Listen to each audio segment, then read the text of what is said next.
Hey, WhatsApp guys, কি অবস্থা সবার? আশা করছি নতুন একটা বলদ নিয়ে আসতে গেছিলাম ইফতারের এক দাওয়াতে। আর এটা নিয়ে আজকের বিস্তারিত বলক।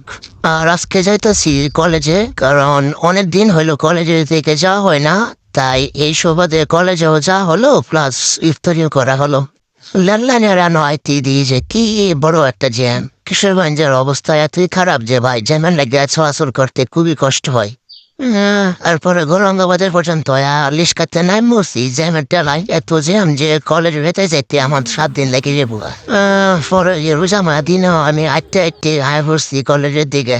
পরে এখন তো বইতেছে আজ ইফতারি বাজারটা কইরে গা, তুই একটা বলক করিস না।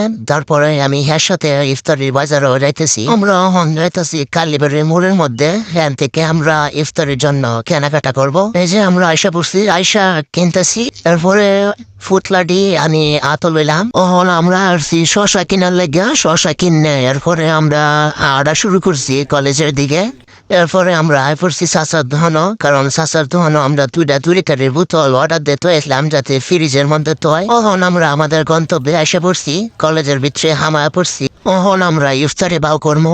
পরে আমরা যেন বইছি দিই যে আনো কত সুন্দর সুন্দর ফুল। পরে আমি এই ফুলটির একটা সিনেমাটিক ভিডিও লইলাম। সব কিছু রেডি, আজান দেলবো। এই সময় দেখি যে আমরা মুড়ি আনছি না। পরে আপন তো উঠ যায় মুড়ি লয়ে গা। এরপরে আপন দর ফিসে উঠলাম গাড়িতে।